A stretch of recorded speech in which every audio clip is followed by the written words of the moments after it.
बालाजी मी तुमच्याकडे येतो की मग खरंच एनडीएने लाच दिले का? कारण तब्बल 2,30,00,000 महिलांच्या खात्यात 10,000 रुपये जमा झालेत. म्हणजे एमपी मध्ये झालं, जे महाराष्ट्रात झालं तेच बिहारमध्ये होणार का?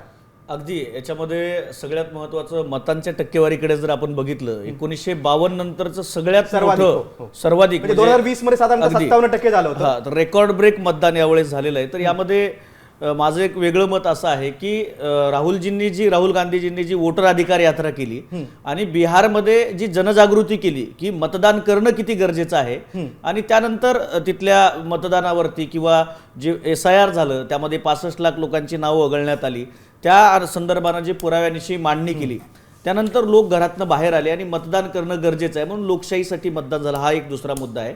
आणि आपण जो प्रश्न विचारलात की जवळपास 2.25 कोटी महिलांच्या खात्यामध्ये शासनाचा पैसा, लोकांचा पैसा म्हणजे जवळपास 40,000 कोटी रुपये, 30 ते 40,000 कोटी रुपये लोकांचेच देऊन, म्हणजे आपण महाराष्ट्राचं उदाहरण नाव दिलं गेलं स्वयंरोजगारासाठी. अगदी म्हणजे लोकांच्याच पैशामधनं पूर्णतः पराभव समोर दिसत असलेल्या सरकारनं हे पैसे दिलेले आहेत. तरी देखील आज इंडिया आघाडी तिथं सरकार बनवेल आणि नितीश कुमार आणि नरेंद्र मोदीजी यांचा जो भ्रष्ट चेहरा आहे त्याला हाणून पडेल. आणि अजून एक मला मुद्दा आपल्या निदर्शनास आणून द्यायचा आहे की ह्या सगळ्या निवडणुकांमध्ये कुठेही महायुतीने नितीश कुमारांचा चेहरा वापरलेला नाहीये. याच्या पलीकडे ज्या वेळेला त्यांचं घोषणापत्र ते समोर ठेवायला आले, फक्त 26 सेकंद होते सर, मी मोजले, 26 सेकंदामध्ये ते समोर आले, त्यांचं जे काय होतं ते दाखवलं आणि लगेच बाजूला गेले.